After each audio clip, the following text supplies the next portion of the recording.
1968 esce il 45 giri dei Beatles, Lady Madonna, con nel lato B The Inner Light, la luce interiore, scritta da George Harrison, una delle canzoni meno conosciute del gruppo britannico che ha fatto la storia. Eppure una canzone molto interessante, concretamente eseguita anche con l'aiuto di musicisti indiani, e fa parte per alcuni della deriva o del momento mistico dei Beatles. Si pensa che sia associata alla spiritualità indiana, alla luce interiore. In realtà, come testo, si tratta della traduzione letterale del capitolo 47 del Tao Te Ching. Il Tao Te Ching è un classico della cultura taoista. Insieme al Liezi e al Chuang-Tzu sono i tre pilastri della cultura taoista. Il capitolo 47 è molto bello. Inoltre sappiamo che non solo Harrison, ma anche altri componenti dei Beatles, come ad esempio John Lennon, erano affascinati dai contenuti del Tao Te Ching, il classico della via e della sua virtù, della sua applicazione. Purtroppo non posso farvelo ascoltare per motivi di copyright, ma metto in descrizione il link per poter ascoltare questo brano. Il testo è interessante, è anche ben tradotto. Certo che dal punto di vista letterario, se si fa un'analisi, ci sono delle sfumature.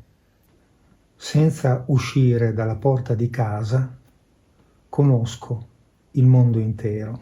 Letteralmente, quello che generalmente traduciamo come mondo intero è Tianxia, ciò che sta sotto il cielo. Senza sbirciare, guardare dalla finestra, vedo la via del cielo. Quindi senza il bisogno di guardare dalla finestra, conosco le meccaniche celesti. Questo è molto interessante, una frase di 8 caratteri, ed ecco che abbiamo, uscendo, riempendosi di lontananza, andando lontano in sostanza, la propria conoscenza si riempie di pochezza, diventa poca. Spesso noi lo traduciamo come più vado lontano, meno conosco. Certo che c'è questo carattere mi, che è riempirsi, colmare, diffondersi ovunque, completare, una lunga durata, lontano, di più, ancora di più, vie più.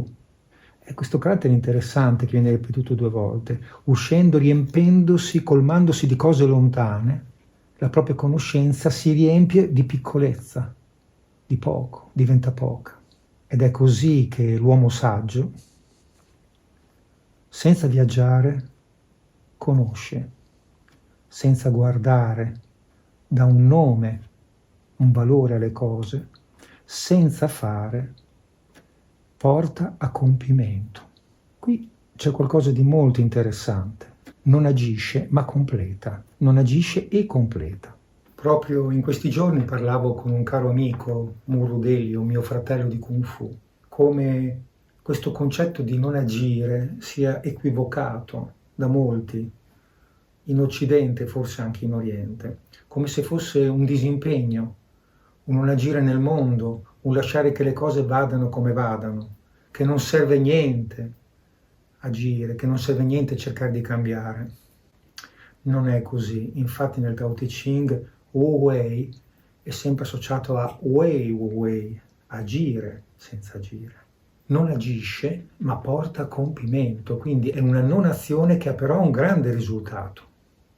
Un non agire che muove qualcosa, che completa, che arriva a una conclusione, che arriva a una realizzazione. Un esempio tipico l'ho sentito in ambiente della psicoterapia. Mia moglie è un'esperta di terapie ericksoniane, di Milton Erickson, tutta la sua vita è stata dedicata alle psicoterapie brevi. Da lei ho sentito questo aneddoto molto interessante. La figlia di Milton Erickson aveva un'amica che stava molto male, era a rischio di suicidio e quindi consiglia di vedere il padre, proprio come amicizia.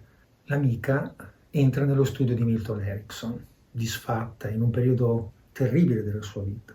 Quando esce è raggiante, felice, un viso illuminato.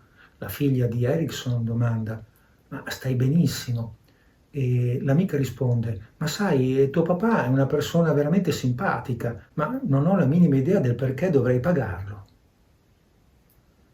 Praticamente era successo un miracolo in quell'ora in cui era stata dentro la stanza, però lei non capiva il perché avrebbe dovuto pagarlo. Questo è proprio un classico esempio di non agire, non c'è nessun merito. Il dottore non riceve alcun merito, anzi, ci si domanda perché dovremmo pagarlo dal momento che non ha fatto niente. Eppure Erickson ha agito. Non sappiamo che cosa è accaduto in quella stanza, la figlia non lo racconta e probabilmente non lo sa, ma è un aneddoto molto significativo come nel concreto si esprima questo agire senza agire, non è un non fare nulla. Bellissima canzone, bellissimo il capitolo 47 del Tao Te Ching. Senza agire arriva a compimento, non agisce ma completa. If you may subscribe to my channel, I'd be glad.